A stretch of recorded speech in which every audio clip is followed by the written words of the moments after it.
Please, it's a long raise. Good luck. Hey all you ladies and gentlemen, I'm Dale Jr. the Third, and this is Slow to Pro, a YouTube series where I go from slow to slow in the wet. Today we are back with Zealous Racing League for their 7th season. It's a mixed class series, so there's 21 GT3 cars and 12 GT4 cars on track. And this is round 1 of 10. We are at Barcelona in the rain. It's my first time in the rain, and I thought I'd be able to see more. So thank goodness that I at least kind of know the circuit, but well, not thank goodness that I can't drive worth a damn, because we're already into the rear end of a Bentley and turned around.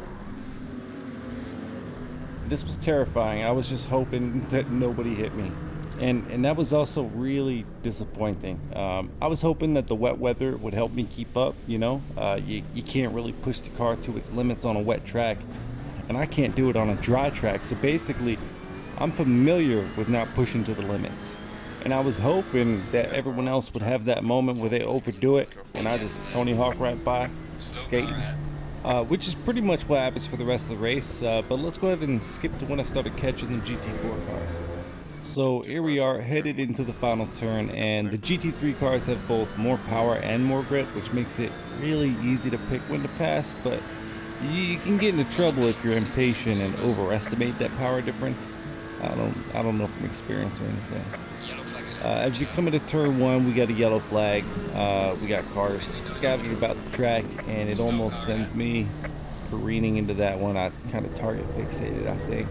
But I get the car settled back in, and here's a demonstration of that grip. We're just gonna tear up the inside of that GT4 McLaren there, and then the Mercedes decides, yeah, I'm done with this. A little note on the rain. The most challenging part of it for me was definitely the visibility.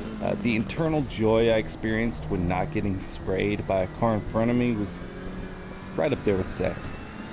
When you can't see for the entire race, the few moments that you can see are really like a whole body experience. And coming up right here, I kind of underestimated how clear I was able to get. I should have gotten out wide right, but I didn't, and then I also didn't brake enough, so I ended up running off into the sand a little bit. The GT4 car retakes the position as we rejoin, but we're coming up into a straight, so I don't remember actually. No, yeah, I had a horrible brake there, and then just came out of that turn real flat.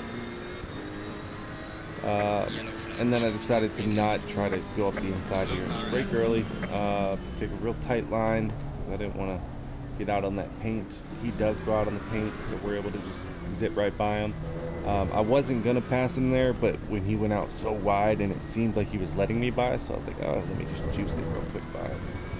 Because that's a pretty tight technical section, so my intention was to just wait until it was safe. Running wide here, running wide there. I mean, I'm all over the place at the start of this race. It really took me, I want to say like 20 minutes to finally settle in to like, oh, it's wet. I should kind of feel it out a little more, rather than just juicing it the whole time, slamming on the brakes. I need to brake earlier and kind of modulate the brake pedal instead of slamming the brake. It's hard to explain what I mean by that. Right here though, we don't do that, and we follow the blue GT4 Camaro right off and then get railed by the GT4 Merc that we passed on the straight. It's a good time. Luckily it's just light damage, but this time it's actually light damage, so we're able to just get right back on and get right back to it. No harm, no foul. It happens. Now let's jump ahead to my first GT3 position battle. He's held up by the GT4 in front of him, and they both end up running just a bit wide, and then I decide, hey, I'm going for it. Right up the inside, and then the GT4 pops out in front of me, and I have to swerve even more insider, and whew, careful, turn 1. Barely made it, but that was exciting. And then I didn't run too wide here. I did run wide intentionally. I thought one of them was going to try to just answer back up the inside. I'm always afraid of that because of pub lobbies, I guess. Something I seemed to pick up on during like the second half of this race was the importance of trail braking. And don't quote me on any of this. You know, if you're going to quote me, you can quote me saying I'm stupid and this might be a bad take, but it's what I felt. Okay, so trail braking makes a ginormous impact on front end grip when turning in, and it seems to be like amplified in the wet. Once I figured that out, I needed to give a little more brake while turning. Once I figured that out, I started to find some consistency and ended up setting my best lap on lap 26 of 29. It's pretty late in the race. There really wasn't much action for the rest of the race, no position battles at all, but I had a great time following the lead cars when they lapped me toward the end. Honestly, that's, I think, what helped me get my best lap.